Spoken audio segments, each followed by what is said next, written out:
Tervitus!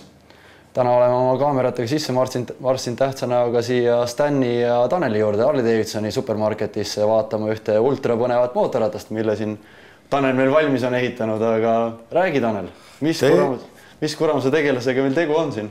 Tervist! Tegemist on 2003 aasta Road Kingiga või siis nii palju, mis sellest järgi on. No ilmselgelt üleliia palju nagu Road Kingist küll siin järgi ei ole, et mis kuramuse kohast siuke asi nüüd siis välja on sul veetud, et ilmselgelt sellisena ja sinu kätte ei jõudnud? Ei jõudnud. Road Kingist on järgi nii palju, et raam, tagakiige, mootori käigukast ja sidur. Aga kus see story alguse üldse sai? Kuidas sa nagu siukse doonori otsa komistasid või tõid kuskilt USA-st mingisuguse kooriku või kuidas see asi sul üldse alguse sai? Põhimõtteliselt ma ostsin selle oma Soome sõprade käest. Nad siin suure uraaga ostsid ühe doonori, mõtlesid, et hakkavad seda korda tegema. Aga siis, kui nad reaalselt selle olid ära ostnud ja nägid seda, siis see tundus nende jaoks liiga palju tööd. Ehk põhimõtteliselt siin oli ainult raam, mootorkäigukast, sidur, mingi kõver esiots oli ette topitud, kõverad kodarväljad ja oligi kõik. Et põhimõtteliselt sai ratast täiesti pulkadeks võetud ja uus ratas tehtud. Aga sinu visioon oli kohe see, et mitte hakata Road Kingi tegema, vaid teha täiesti midagi uut ja ultramoodsat või mis sul mõtted olid kohe esimene pilk, nagu kui sa nägid seda? See ei ole esimene Road King, mille ma olen niimoodi vähe ümber modinud. Tegelikult on ta jumalast hea sõiduratas. Mul on lihtsalt oma nägemus nendest. Et kerge, madal ja vähe pikem. Ja pikkuse ma saavutasin sellega, et ma vahetasin esiotsa ära. Ehk teistpidi traaversid läksid ette. Ma võitsin 8 senti sellega, et ratas läks 8 senti pikemaks. Sest originaalis ju need Touringu traaversid on tegelikult tagurpidi, et mitte amordid ei ole eespool raamikaela, vaid nad paagi pool hoopis. Just. Et siin on näha ka natukene, et raam nagu tundub visuaalselt pikem. Tegelikult ma viisin paaki veel ette poole, see vahe oli tegelikult päris naljakas algus. Et siis nagu paagi ettepoole viimisega kompenseerisid selle tühimiku ära? Naljaka tühimiku, jah.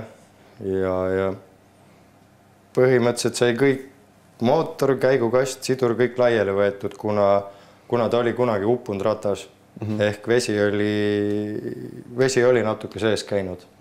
Et oli näha nagu kondentsi ja mõnes Simmerlingist oli ka vesi sisse voolanud. Ja kuna ta juba lahti oli, siis sai ta ka vähe suuremaks tehtud. Et kui ta originaalis on 88 kuuptalli, siis nüüd on ta 95 kuuptalli. Mis ta meil sentimeetrist teeb? 1500 kopikatega. Okay. Ja algselt oli ta pritsungiga, sai ta jälle ümber ehitatud karpa peale, nagu mulle kombeks on. No see on teil vist nagu kaubamärk lasa siin supermarketis, et peab olema S&S-i karpa peale, et ilma selleta väga siklid välja ei liigugi. Ja just Thundersetiga karpa veel, et vähe särtsu juurde, et 3000-st sul see lisatüüs annaks väheke efekti juurde. Väheke efekti on tegelikult päris kõva efekt. Okay. Ja muidugi, miks mulle karpa meeldib, on see, et ärkab kohe ellu. Jaa. Hetkega ta reageerib. Kiirenduspump paneb kohe siukse sahmaka. Sahmaka ette, hullem kui meil Eesti saunas sinna. Just. Ja põhimõtteliselt sai kõik elektri siis uus tehtud, et see vana juhtmesting, mis sees oli, see oli samamoodi hävida saanud veekahjustuste poolt. Et selle viskasin kõik välja ja uued juhtmed sisse. Aga siis kuna läksid pritsungilt üle karpa peale, siis sellega kaasnes sul kohe ka süüte poole ümberehitus kõik ja täis laks viimane asi, mis vähegi elektri poolt puudutab, eks ole? Jah, uus süüte arvuti, uus suunatulede arvuti, teine süüte pool. Kõik jutud? Teine pingeregulaator, et kõik sai välja vahetatud. Ja mootori poole pealt muidugi kõik nukkvõlli laagrid, nukkvõlli keti pingutid, ketid, kõik tihendid, Simmerlingid, mootoril samamoodi kõik tihendid, Simmerlingid. Et mootori võiks öelda lausa, et tehnika on nii uus siis tänase päevas? Jah, täiesti põhimõtteliselt tegemist on ja täitsa tutuve mootoriga nüüd. Sai ta üle värvitud, see oli samamoodi süksid veidraid soolajooni täis. Siis ma lihvisin ta puhtaks ja värvisin ta üle uuesti. aga ma vaatan, et sa oled siia mingisuguse ultramoodsa nukkvõllikaane peale timminud, et kas nukkvõllid läksid sul originaalid sisse või virutasid sinna midagi käredamat asemele? Sinna läks vähe käredamat asemele. Okei. Et see on jah, tee peal jäägu see kellelegi üllatuseks, mis seal sees on. Et aga... Ja nukkvõllikaal muidugi on ka vähe teistsugune siin peal, et ei ole siuke traditsiooniline. No mina ei ole oma silmaga varem kohanud sellist, et mis story sellega on? Et... Sellega on siuke story, et kuna me siin, meie töö ongi tegelikult aidata siin mootoreid järgi ja remontida neid käigukaste, sidureid ja paigaldada lisahobujõude, siis me oleme ka tegelenud siin ka turbate paigaldamisega. Ja siis ühe turbaga oli siuke lugu, et saadeti 2 komplekti kogemata. Ja enne kui me selle ühe komplekti tagasi saatsime, siis ma tegin firmale päringu, et äkki mul on võimalik see nukkvõll ära osta, kuna ta nägi niisugune cool välja. Ja nad olid nõus mulle seda maha müüma ja nii ta siia külge sai. Niisugune lahe, niisugune 3D efekt tekib seal. No midagi täiesti teistsugust ja omapärast. Ta ei ole standardne Harley Davidson lahendus, nagu üldjuhul kõigil on. Seda enam, et terve see ratas on ju täiesti totaalselt midagi muud võrreldes tavalise Road Kingiga, siis minu silmis on õige valik. Just. Aga siis seoses nüüd karpa vahetusega läks loomulikult kogu õhuvõtu pool, eks ole, sul vahetus S&S-i filtrigaas ja filter. Jah, vabatinga. Just. KN-i filter läks. Just. Aga sisselaske kollektor, see läks ju samamoodi, eks ole, selle S&S-i karpaga. Jah, see oli komplektis kaasis juba. Täis laks. Põhimõtteliselt on võimalik osta terve kit. Sul on sisekollektor, karburaator, õhufilter, õhufiltrikaan. Käigukast on sul endiselt 5-käiguline või oled sellega ka natuke siin? Käigukast jäi 5-käiguline. Et ma isiklikult oma vajadusi vaadates ma ei näe 6. käigul mitte mingit vajadust. Ja ma kompenseerisin muidugi selle, kuna ta oli rihma ülekande peal, nüüd ta on keti peal. Ja siis seal vahetasid ülekande suhet ka natukene? Just, ma võitsin seal pööretega natukene. Okei. Sellega nagu sai kompenseeritud ja see 6. käik põhimõtteliselt. Loomulikult ilmselgelt ei ole kogu see esiots siin suugi enam originaali killast, et alustades lenksust ja lõpetades asjaga, mis mul võtab kohe vererõhu üles ja silma särama, et oleme nüüd päris ausad, Tanel, ei ole just üleliia palju maailmas neid Road Kinge, kus on Öhlins esiots küljes, et mismoodi nüüd siis siuke nagu ramuse üritus sul kokku on kombineeritud, et kust see mõte tuli? Oleks olnud ju 10 korda odavam minna selle originaal Arika pasteedinoa esiotsa peale, mis ei tööta küll kuskilt otsast, aga samas oleks soodsamalt. See on jumala tõsi. No, alustame sellest, et mul juhtus kätte see esiots kogemata. Õigemini need Öhlinsi esiamordid. Ja kuna ma hindan häid sõiduomadusi, siis ma otsustasin, et need lähevad siia alla. Et need vist on, kui ma õigesti mäletan, siis nad on originaalis R1 alt pärit tegelikult. Yamaha R1 amordiga. Kuskil 2000 alguse mudel, eks ole? Just. Sai nad üle värvitud ja kogu sisu, mis amordidel sees on uuendatud. Just. Sinu poolt. Aga see Traversite osakond, see ei ole sugugi samuti originaali killast detail, et kas sa leidsid kohe kusagilt sobiva mõõduga Traversid siia või oli sul mingit peavalu ka nendega kaasnenud? No natukene oli peavalu. Selles mõttes, et igas kataloogis või interneti erinevatel lehekülgedel ei pakuta siukseid asju. Et ma natuke pidin tööd tegema, et need leida. Aga on täitsa olemas firma, kes toodab erinevatele Öhlinsi amordidele Traverseid ka erinevate läbimõõtudega. Et sellega ikkagi ilma suurema võitluseta saite siia suht lihtsalt istuma? Jah, ilma suurema võitluseta. Ja lõppkokkuvõttes ma arvan, et ma isegi säässin raha natukene valmis produkti ostmisena, kui nüüd lasta siin meil koha peal vesilõikuses nüüd lõigata. No just, et kui hakkad materjali ostma ja jooniseid tegema ja freesima ja pusserdama, siis tean täpselt, mitu juuri see maksma läheb päeva lõpus. Just, sa saad neid päris üks jagu valmis vorpindida. Aga räägi, kust tuli siukene lenksu mõte sul pähe üldse, et kui originaalis Road King on selline paras õudus, selline klassikaline lenks peal, eks ole, sa läksid nüüd täiesti teise äärmusesse. Ma olen kogu aeg olnud selline ahviriputi fänn olnud juba 6-7 aastat. Ja ma ei tahtnud sellist tüüpilist ümarast torust ahviriputit siia teha. Siis tuli mõte, et võtaks ühe lehe rauda ja lõikaks 4 tükki välja, puuriks augud sisse ja teeks lenksu. Ja lõppkokkuvõttes tuli ta jumast lahe. Aga istu korraks peale, näitage inimestele, mis asendisse sa peal siin tegelikult oled, et kui me hakkame ahviriputist rääkima, siis inimesed esimese asjana kujutavad ette, et sul käed on põhimõtteliselt kuuservani välja venitatud ja oled näost valge ja veri kuskil enam ei jõua. Tegelikult on, see lenks on nüüd konkreetselt minu enda järgi ehitatud. Et see on selline tund-poolteist keevituspunktimist, et leida nagu see õige asend, õige kõrgus. Et minul isiklikult käed puhkavad ta peal. Minu jaoks on sobiv laius ja sobiv kõrgus. See on puhtalt individuaalne. Et päeva lõpus see jutt ei vasta tõele, et umbes, et siuke lenks on ainult siit, ma ei tea, 500 meetri sõitmiseks, et saab rahulikult ümber maailma reisile kas või minna. Mina suudan taga sõita siuke 1100 kilomeetrit päevast. Ma olen proovinud lihtsalt väheke siuke enesetapu versioon, aga mul ei ole mingi probleem temaga sõita. Teiseks on tal veel siuke lahe lisa. Mul on siuke autopiloodi variant siin ja rooli ja mord. Ehk kui ma olengi väsinud peale pikka sõitu, siis rooli ja mord teeb mul oma töö ära ja autopiloot, et ma võin täitsa käed lahti selle asjaga sõita. Võin taga niimoodi sõita, mul käed puhkavad. Mul ei ole nagu mingit pinget siin kehas. See on üldiselt maitse asi.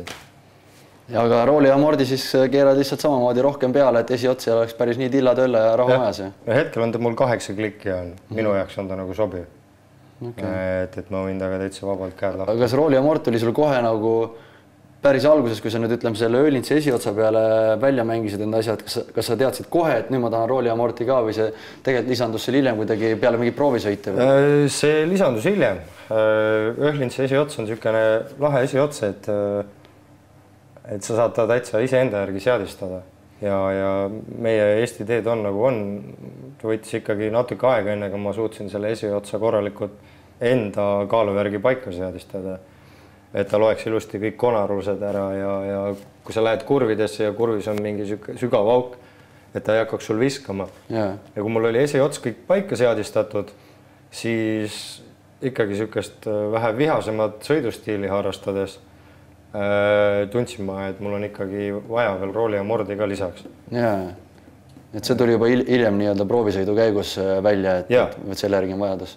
Aga see on puhtalt, kui sa oled siuke agressiivne sõidustiiliga, on ta väga ideaalne abiline. Nii pühapäeva hommikul kirikusse logistades memme ja taadiga kogu suguvõsaga, et siis ei oleks vajadust. Ei, pigem ta on ikkagi aitab sind, kui su kiirused jäävad juba sinna üle 100. Ütleme nii.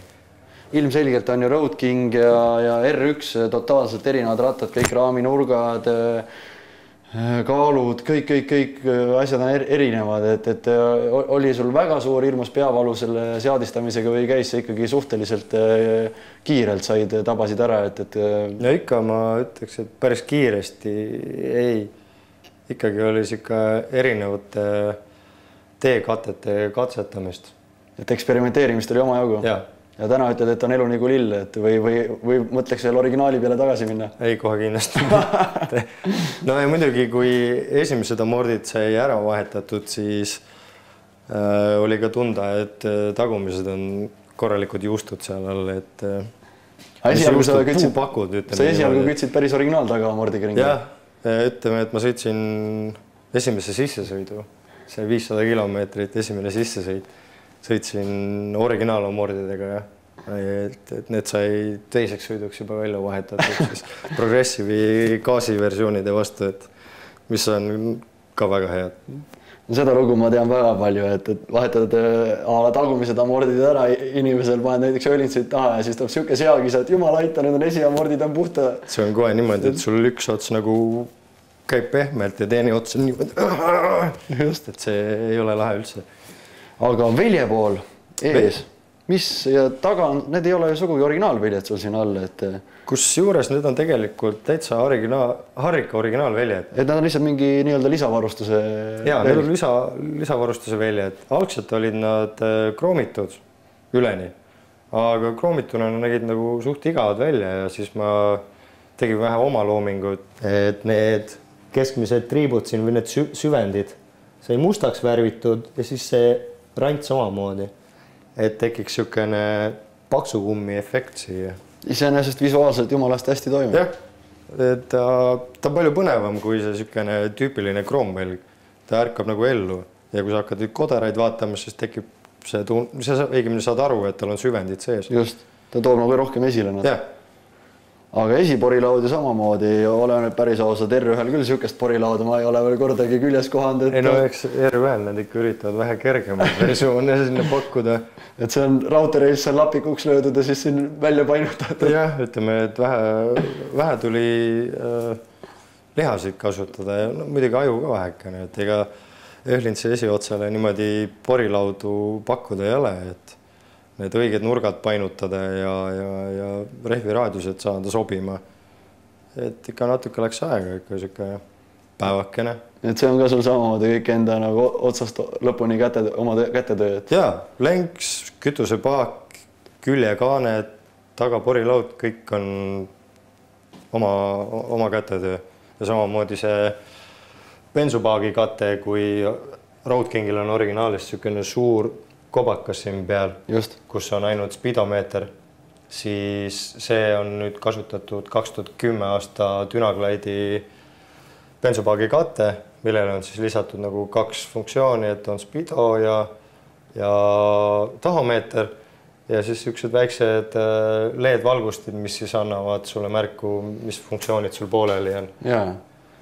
Aga mille põhjal see paak sul tehtud on? Kas see nüüd Road Kingi paagi põhjal või millest see on tulnud? No kuna ma algselt ütlesin, et ta oli doonor, siis paakidel ei olnud. Et paagiga on ka tegu 2010 aasta Dynaga, millele on siis küljed lahti lõigatud ja painutatud niisugused lohud siia sisse, et oleks väike särtsu juures. Jälle midagi teistmoodi natukene. Just, ja lisadest on siis kui siin vasakul pool on kütusenäidik, siis kütusenäidik on asendatud hoopis õlinäidikuga ja kütusenäidik on meil siin toodud siis parema poole peale, siuke ultramoodne ja megastiilne. Jah, siukene 60ndate ultramoodne. Ütleme, et öösel sõitma lähed, siis peaks taskulamp olema igaks juhuks käe pärast või paned mingi LED-valgustuse siia kütusetaset näitama. Ma ikkagi sisuliselt vaatan kilometraaži järgi, kuidas ma sõidan, et see rohkem on siukene disainelement rohkem, et vähe huvitavam asi oleks. No oleme ausad, läheb samamoodi selle paagi disainiga ülimalt täpselt ja hästi kokku. Jah, see oli jah see idee. Kas ennem tuli kütusenäidik sul ja siis vaatasid, et võiks paagi disaini teha nii või kuidapidi see tuli? Mõlemad pigem koos. Või tegelikult isegi, kuna ma olen seda kütusenäidiku disaini eelnevalt kasutanud, minu meelest on ta lahe. Annab jälle vähekene põnevust rattale juurde. Siis ma olin juba kindel, et ma niikuinii kasutan teda. Ainult oli lahtine, et kuidas ma teda sinna paigaldan. Just. Ja see paagidisain on tegelikult mul aastaid juba peas olnud, pole lihtsalt olnud võimalust niisugust paagidisaini teha. Ja kuna tegemist oli oma rattaga ja kiiret nagu ei olnud, et ma siin rahulikult süveneda ja mõelda selle paagidisaini peale. Ja muidugi lisaks käis mu jälle see Soome sõber Tero külas, kes äratas selle paagi veel rohkem ellu. Kuna ta algselt oli üleni roheline, siis need süvendid ei tulnud hästi välja. Just. Siis ta käis mul külas ja tegi mulle Gold Leaf disaini siia ja siis pinstripis pärast ääred ära. No oleme ausad, väga efektne näeb välja. Nüüd Gold Leaf on ka erinevaid variante. Siin ta kasutas sellist paberit, millel on siis pronks, kuld ja hõbe on sees. Et ei ole nagu ühe tooniga, vaid on need kõik metallitoonid nagu esindatud seal sees, mis on jälle vähe põneva. Aga räägi, kust kuramuse moodi sa üldse jõudsid siukse rohelise värvini, et nagu kõik võimalikud planeedirattad üritatakse ikka teha mustaks, sest see on ju see kõige ägedam nii-öelda värv, mis maakeral olemas on inimeste arvamuse ja jutu järgi, aga kuidas sa nüüd siis niimoodi kõige peale sülitasid ja läksid puhta oma teed, et? Ei, minul ei ole ükski ratas must olnud. et ma üritan kogu aeg katsetada erinevaid värvitoone, et anda rattale rohkem elu juurde. Siin on tegemist Candy Apple Green versiooniga, ehk see on mitmekomponentne Candy värv. Mul on eluaeg Candy värvid meeldinud, nad on FX-ad, nad muudavad värvitoone erinevate valgustega. No minu silmis just see roheline värv ongi see, mis selle rattele annab eriti wow-efekti, nagu, et ta tõmbab sind kohe siia juurde nagu vaatama, et mis asjaga tegu on ja siis kui hakkad juba edasi neid detaile vaatama, siis jäädki siia paariks tunniks kõrvale passima tatitilk lõua otsas. Põhimõtteliselt küll, ei. Ega see värvi valimine on alati raske. Et see on tükk aega erinevate värvikaartide vahtimine. Just. Siis maalri tüütamine, et tee mulle nüüd üks tükk seda värvi, teine tükk teist värvi, siis tuled töökotta, istud maha, vahest istud paar tundi, proovid siin erinevaid versioone, mis sinna sobib. Üks versioon oli mul tegelikult selline oranž Candy oli ka. Selle oranži Candy ma kasutan järgmise ratta puhul ära. Aga siia sobis see Lime Green või kuidas see õige nimetus tal oli. Aga nüüd see summuti pool, ilmselgelt ei ole see ka samamoodi kuskilt niisama kataloogi kaup, vähemalt minu silmis mitte. Ei ole, selles suhtes on sul õigus. Summuti on ka enamus healt oma valmistus. Sai palju katalooge läbi vaadatud ja mõeldud, visualiseeritud erinevaid sumpsi variante siin ja kuna tegemist on ikkagi siukse pool Boberi ja pool Lowrideri versiooniga segu millestki sellest, siis siia siuksed modernsed kumerused väga ei sobinud, et ta vajas rohkem siukest hot rodilikku, ma ei oskagi seda sõna nüüd öelda. Elementi just. Et siis sai ära kasutatud 2.1 leegika versioon, mis on Vansenheinzi toodang. Need said siis vähe pikemaks tehtud, tagant tipud, tagant see kokkuminev osa ja leitud õige sumbuti siia. Tuunisid kogu selle komplekti kokku ja tegid ülemineku kohta visuaalselt ilusa kattepleki ja... Ainuke keerulisem detail oli see 3. katteplekk, mis tuli ise teha, mida ei olnud võimalik osta kusagilt ega lasta kellelgi teha, et see tuli puhtalt ise teha. Aamer ja osavad näpud olid parimad sõbrad. Ja gaasipits ja just. Relakas ja tehtud jälle. Pidurid on sul sellel rattal jäänud originaalid, eks ole? Pidurid on originaalid, need on nüüd muidugi uued, kuna algselt, kui ta minuni jõudis, siis vanadest piduritest polnud võimalik mitte midagi teha. Vesi oli oma töö teinud, nad olid täiesti ära oksudeerunud, samuti ka starter. Need said kõik uued pandud siia peale. 4-kolvilised Harley Davidsoni originaalpidurid, kui nad on korralikult toimivad, korrapäraselt õli vahetatud, nad toimivad tegelikult väga hästi. Neil pole häda mitte midagi. Ta on ikkagi 4 kolbi. Aga sadul, ma ei oskagi öelda, mida see sadul mulle meenutab, kurivaim on täpselt minu silmis, aga kohati oleks nagu siuke suur paks taksikoer, kes on ninas mesilaselt nõelata saanud, et kus sul siuke sadula mõte tuli, et ikka on sul, ma saan aru, et sul ikka plaan on suguvõsa peale korjata siia ja... Kui ma hakkasin seda sadulat tegema, siis ma kõigepealt voolisin ta nagu enda istumiskoha, voolisin nagu enda järgi paika, et mul oli mugav seal. Just selle koha siis? Just selle koha, see oli nagu just oluline see, et selg oleks korralikult toetatud ja siis, et mul jala sisepinnad siit ei pitsitaks. Ja siis, kui ma jõudsin selle koha peale, algselt tegin ta ime madala ja siis ma lasin siin inimestel proovida peale istuda. Oluline muidugi on mainida see ära ka, miks ta vähe kõrgem on see, et algselt jalarauad on siin. Just. Mina nihutasin jalarauad siia, kuna enamus nende matkarataste kõige ebameeldivam koht on, kui sul on jalarauad siin. Et kui sul on vaja ratast tagurpidi lükata, siis nad jooksevad sul kogu aeg siia vastu kintsu. Püksid jäävad taha kinni. Püksid jäävad taha kinni, ma tõstsin nad siia ümber. Ja kuna nüüd jalarauad on siia ümber tõstetud, siis ei saanud nagu liiga kokku tõmmata. Just, et kui sadul oli madal, siis istujal jäid jalad niimoodi põhimõtteliselt lõua alla, et sellepärast sai see sadul paksem tehtud. Ja no jälle üks natuke vahvam detail siin, mis peal paistab. Sulle päris tuttav. Päris tuttav just, et on veeroodi seljatugi siia taha veel poogitud. Jaa, see, mis oli nagu rusikas silmaauku, millel on tehase poolt, võiks öelda, et ta on Harley Davidsoni üks ilusamaid toodetud detaile. Nii nagu ta on. Ausalt, ta on väga nagu stiilne, puhas ja minimalistlik seljatugi. Ütleme nii, et selga ta küll üleliia palju just ei toeta. Ei, ta ei toeta, aga ta hoiab ikkagi siin selle libisemismomendi ära ei pühi pealt. Ära ei pühi pealt, ütleme nii, et kui on siukse raskema käega mees rooli taga. Aga siis nüüd see tagatule osakond, see on samamoodi sul siin oma looming siukene timmitud peale, eks ole? Jaa.